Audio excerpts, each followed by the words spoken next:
From 1789 until 1947, our nation won some of its greatest military victories under the direction of a Secretary of War operating within a Department of War. Today, with this executive order, you will authorize the current Secretary of Defense and the current Department of Defense to once again embrace this great lineage and once again be named the Secretary of War and the Department of War.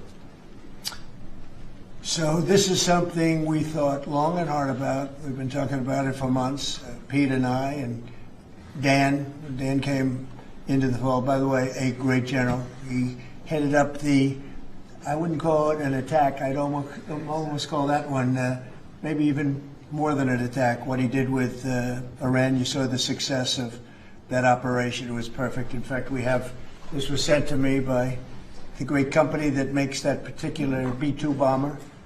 And it was flawless. It was actually flawless. They flew for 37 hours back and forth, and there wasn't a bolt that was out of condition. There wasn't an engine failure. There was no problem. It was a perfect attack, and it knocked out any possible nuclear capability for Iran, which nobody wanted to see, and we weren't going to put up with. So great job, Dan. And we've been talking about this Department of War. So we won the First World War. We won the Second World War. We won everything before that and in between. And then we decided to go woke and we changed the name to Department of Defense. So we're going Department of War. And I'd like to ask our Secretary of War to say a few words. Pete Hegseth. I think it's a much more appropriate name, especially in light of where the world is right now. We have the strongest military in the world. We have the greatest equipment in the world. We have the greatest manufacturers of equipment by far. There's nobody to even compete. And you see that with this and so many other things. The Patriots are the best. Every element of the military, we make the best by far. So, Pete, I'd like to ask you and maybe Dan Raisin-Cane to say a few words, please. Mr. President, thank you. After winning a war for independence in 1789, George Washington established the War Department, and Henry Knox was his first Secretary of War. And this country won every major war after that, to include World War I and World War II. Total victory, Mr. President, as you said. Then 150 years after that, we changed the name after World War II from the Department of War to the Department of Defense in 1947. And as you pointed out, Mr. President, we haven't won a major war since, and that's not to disparage our warfighters, whether it's the Korean War, or the Vietnam War, or our generation of Iraq and Afghanistan. That's to recognize that this name change is not just about renaming, it's about restoring. Words matter. It's restoring, as you've guided us to, Mr. President, restoring the warrior ethos, restoring victory and clarity as an end state, restoring intentionality to the use of force. So at your direction, Mr. President, the War Department is going to fight decisively, not endless conflicts. It's going to fight to win, not to lose. We're going to go on offense, not just on defense. Maximum lethality, not tepid legality. Violent effect, not politically correct. We're going to raise up warriors, not just defenders. So this War Department, Mr. President, just like America, is back. Thank you for your leadership and your clarity. We're going to set the tone for this country. America first, peace through strength, brought to you by the War Department. We're back. All right, thank you very much. Very well stated, and really it has to do with winning. We should have won every war. We could have won every war, but we really chose to be very politically correct or wokey, and we just fight forever. And then we'd, win, we wouldn't lose, really. We just fight to sort of tie. We never wanted to win. Wars that every one of them we would have won easily with just a couple of little changes or a couple of little edicts. I was told that ISIS would take 5 years to win. And Dan Kane, when I told him how long would it take, he said, I think about 4 weeks, sir. I said, what do you mean 4 weeks? I was told 5 years by the people in Washington. You know who they were, 5 years. I said, you can't do it in 4 weeks. I actually flew to Iraq to meet with him, and I met him at a big air base. And remember that famous day, right? It turned out to be a famous day for our country because you're now the head of the Joint Chiefs of Staff, which is the biggest deal.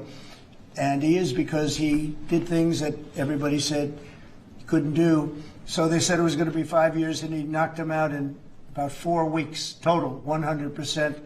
We took over, and ISIS was gone, and pretty amazing. But we never fought to win, and now if we have to fight it all, we solved 7 wars. We have the one that I thought was going to be probably one of the easier ones, and that's with President Putin and Ukraine. And that turned out to be one that's a little bit more difficult, but the 7 are done. They were supposed to be much more difficult to solve. I solved every one of them, and we're going to get the other one done too. But it turned out to be a little bit more difficult than I thought.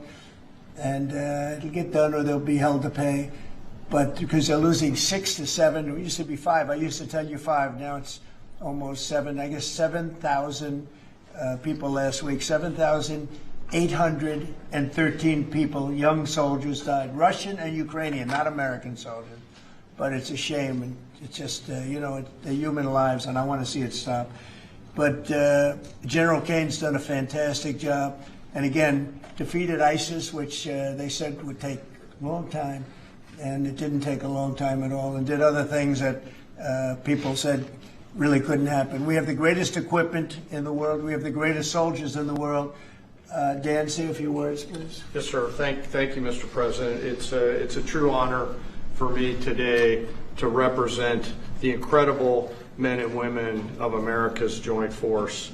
Today and every day, the 2.8 million service men and women stand ready to fulfill our sacred duty to protect America at home and abroad. As the President said, America's military is the single most powerful fighting force in the world.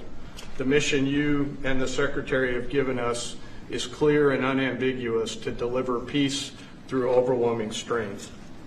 And I remind everyone that the U.S. military can reach any adversary at the time and place of our choosing. Service to this nation is an incredible gift, and we're grateful and honored every day to do so. Thank you, Mr. President. Well, thank you, and it's an honor to sign this. And we will do that right now.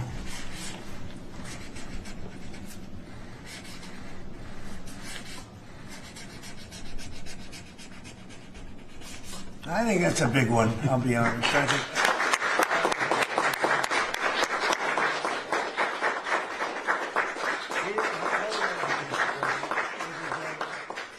That's a big one. It's a big one, Mr. President.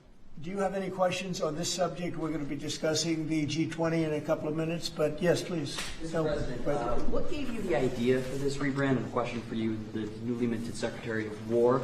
What message does this send to our enemies, to our allies, to the American people? And again, what gave you the idea for this rebrand at this moment in history, sir? I think it sends a message of victory. I think it sends really a message of strength. We're very strong. We're much stronger than anyone would really understand. And again, having the great equipment, we have just so much better. You look at all of the, just any of it, submarines as an example. We're 20 years ahead of anyone else. Nobody even compares. And I let a lot of this happen in my first term. We totally rebuilt our military. And then, of course, you had that catastrophe in Afghanistan, where they gave up a lot of the equipment, but a relatively small amount, but a lot. There was a lot in Afghanistan. I think it was the most, General, I'd say it was the most embarrassing day in the history of our country, the way that happened, the way they went to the wrong airport. They should have gone to Bagram, not the local little airport with no security, with tight quarters, etc. You know what happened. I think it was the most embarrassing moment in the history of our country, frankly. That was under the Biden administration. It was terrible. And we were going to be leaving, but we were leaving with strength and dignity. We were going to keep Bagram, because Bagram's 1 hour away from where China makes its nuclear weapons. We're going to have that all to ourselves, a big, beautiful place built many years ago for money that today would be the equivalent of, many, many billions of dollars. You couldn't build it. The longest runways, the most powerful runways in terms of load capacity. And we just walked away from it. So stupid. And they were fools. The people were fools. No, we have the strongest military, and I think that indicates we have the strongest military. And we had it, and we won World War I, we won World War II, We won everything before, and as I said, we won everything in between. And we were very strong, but we never fought to win. We just didn't fight to win. We didn't lose anything, but we didn't fight to win. We could have won every one of those wars quickly, but they went a route that I think was probably politically correct, but not correct for our nation. So I think the Department of War sends a signal. Yeah, please. You alluded to this a little while ago, but you said that this rename is a, quote, a good reflection of where the world is at right now. How do you square naming it the Department of War when you've been pursuing peace in so many different parts of the world? Well, I think I've gotten peace because of the fact that we're strong. If we weren't strong, those 7 deals I told you about, the 7 wars, a majority of them wouldn't have happened. They happened for 2 reasons: trade and our strength. Those are the 2 reasons. And probably strength may be more important than trade. So if I was very proud of all those wars. Those were wars that could not be settled, and I settled all of them. And we'll get the other one settled also. That'll get settled. But without the strength, we wouldn't have settled any of them. Yeah, please. Mr. President, is it your expectation that Congress will codify this name change in the law? I don't know, but we're going to find out. But I'm not sure they have to. We're signing an executive order today, but we're going to find out. We're going to see. If they do, we're going with it, and we're going with it very strongly. There's a question as to whether or not they have to, but we'll put it before Congress. Do you know how much this rebrand will actually cost? And are there any concerns about, the Pentagon's mission of actually cutting back on spending? But not a lot. We know how to rebrand without having to go crazy. We don't have to recarve a mountain or anything. We're going to be doing it not in the most expensive. We're going to start changing the stationery as it comes due and lots of things like that. We're not going to be doing things like have been done in the past when they changed the name of forts that shouldn't have been changed. Those names of the forts should not have been changed, at least for the most part. And as you know, many of them have been changed back already. The community said we want our name back, like Fort Bragg as an example. The people in that community wanted that name back. They refused to call it anything else but Fort Bragg. So we're not going to be spending very much money on that. Yes, please. When you spoke with the Europeans and Zelensky earlier this week, did you preview this for them, and did you say what security guarantees they might be involved in? This has nothing to do with anybody but the United States of America, the people of America. This is who I talked to about changing a name. This is a very important change because it's an attitude, and we know how to win. We've been winning, and we're going to win like you've never seen. Wait till these factories start to open up that are being built all over the country. You're going to see things happen in this country that nobody expects. We have over $17 trillion in investment coming into the country. We never did anything even remotely close to that. No other country has either, by the way. So you're going to see things that are pretty amazing. But it's really about winning. And what about the security guarantees aspect of that with Ukraine, sir? Well, we'll work that out. We'll help them. Look, we want to save a lot of lives, so we'll do something with that. I think people expect that. We'll help them. Europe will be first in by far, and they want to be first, and they want to see it end. Europe wants to see it end, and it'll end. It'll end all of a sudden. It's going to come together. You watch. Yeah, did you want something? Right there. Yeah, behind you, please. Yes. Yes, sir. You haven't been shy about taking bold, decisive, offensive action to protect American values. Strikes in Iran, strikes this past Tuesday on the positively IP'd Tren de Aragua narco-terrorists. Is that going to be a critical function of the Department of War? It depends on the individual instance. We don't want drugs coming in from Venezuela or anybody else or any place else, and we'll be tough on that. We don't want human trafficking. We don't want to see people coming in where they open their prisons from all over the world and they dump their prisoners into our country, which is what they did in the Biden administration, where they took insane asylums and places that held people that were seriously mentally ill, mentally incompetent, mentally dangerous, and they dumped those people into our country, and we're trying to get them out now. What they've done, what the Democrats and Biden have done to this country will go down in infamy. What they have done to our country, and especially that, they created the worst inflation we've ever had. That's nothing compared to what they did with the people in our country right now, and we're getting them out. And it's not easy when you have the liberal judges destroying our country, but we've won them all. We've won it all. Ultimately, won it all. Hard process. It should be easier. We know who it is. We know exactly who we're looking for. We had 11,000 murderers dropped into our country. We've gotten a lot of them out. Or in some cases, they're so dangerous, we were afraid to get them out because they'd come back in.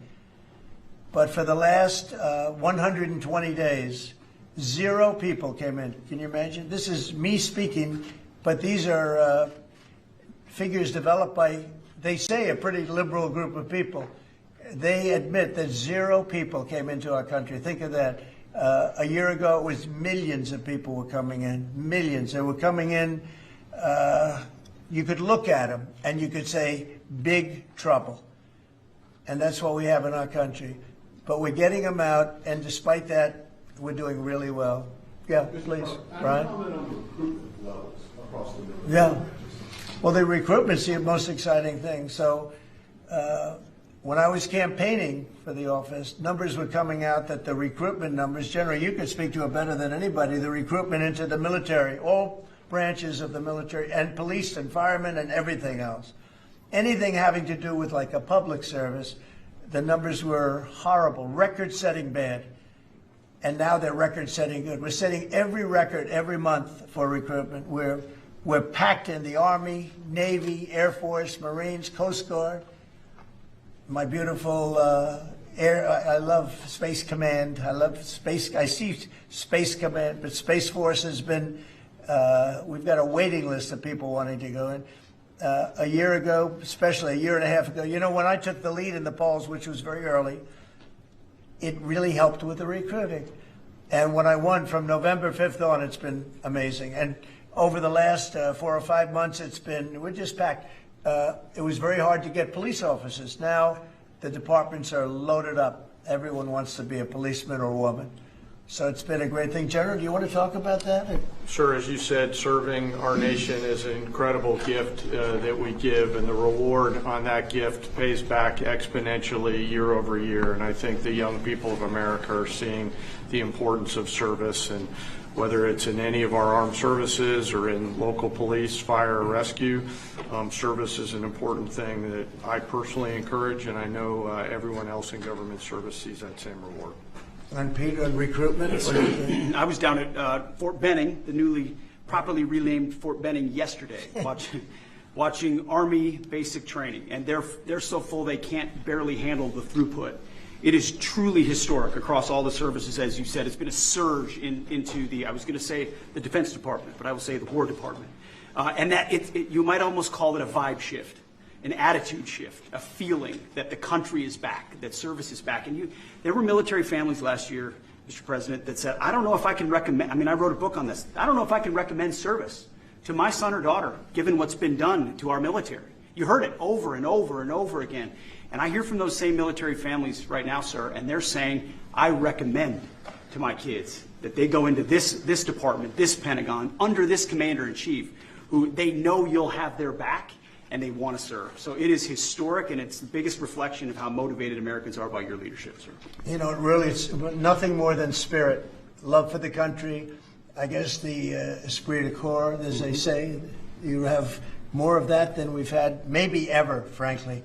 But to see it turn over a period of less than a year, I would say, but to see it turn, nobody wanted to go into the military. Now everybody wants to go into the military. Jennifer, you wanted? Yeah, there's some new reporting on North Korea and this Navy SEAL incident in 2019. Can you say if the administration has engaged with North Korea on that incident since it happened recently? Yeah. And then can you share some? I don't know anything about it, no. I'd have to, I could look, but I know nothing about it. Can you confirm that it happened? I don't know anything about it. I'm hearing it now for the first time. Okay, great. And then on the Hyundai incident in Georgia with the arrest of some workers, construction workers at the plant, have you heard any feedback from Hyundai? I just heard about that a little while before the news conference, and I would say that they were illegal aliens, and ICE was just doing its job. But I know nothing about the instance. It happened a little while ago. Okay? There has been some pushback pushback on that, though, from South Korea already. And of course, they pledged to invest $150 billion in the U.S. This year, last week. Are you concerned? Well, and they have the right to sell cars and things in our country. It's not like a one-sided deal. Are you concerned at all about your immigration agenda potentially clashing with these economic goals? Well, we want to get along with other countries, and we want to have a great, stable workforce. And we had, as I understand it, a lot of illegal aliens, some not the best of people, but we had a lot of illegal aliens working there. So, look, they're doing their job. That's what they have to do. These are people that came through with Biden. They came through illegally. They came into our country, so we have to do our job. Mr. President, the now Department of War has been involved in the crime cleanup in D.C. You tasked Congress with proposing and passing a crime bill. What are some things that you would really like to see codified in that crime bill? Well, I think one of the things is the cashless bail. It's killing it. When that came out, the first time, that's when you saw the real big crime start to happen. Cashless bail, what a disaster that is. You murder somebody, you don't have to put up bail, and you go out in the street and you murder somebody else. That's what's happened. It happens so often. And that's one of the things. And other of the things you're reading about, it's just standard, but just a certain toughness. I have to say, one of the elements of fascination for people over the last period of time has been what's happened to D.C. So we've gone from one of the most dangerous cities in our country to what they call a safe city. It's a totally safe city. In fact, I set up dinner in Washington, D.C. next week. I wouldn't have done that, to be honest. I would have had an obligation not to do it before I came into office, or even at the very beginning when things were so corrupt and so dangerous out on the streets. So Washington, D.C. has had virtually no crime. We even have a mayor that's admitting to it, and she's a, liberal Democrat, in all fairness. She's a person that hasn't gotten exactly along with Republicans over the years. And she said she's never seen anything like it. So Washington, D.C. is a totally safe city.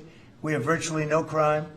It's gone from the most unsafe city in the United States, almost, just about, to one of the safest cities, maybe the safest city in the United States. That's a tremendous compliment to our military, what we did. The National Guard's done a fantastic job. Yeah, please. Mr. President, can I ask about Florida real quick? Florida House Speaker Daniel Perez was at the White House yesterday as part of a leadership summit. Yes. And we understand you met with him separately.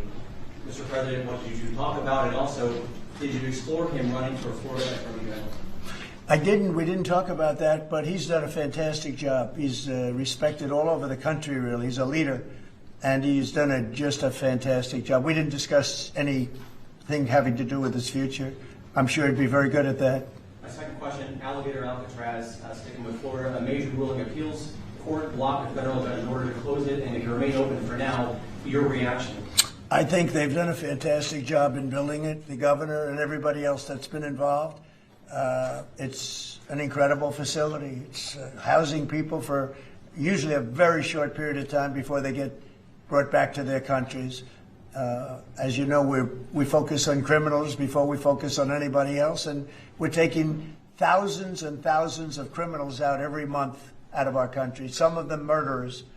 And I think Florida's done a great job by building it, and whether it's Alligator Alcatraz or anything else you want to call it, I was there. I visited with the governor, with other people. I guess Nikki was there.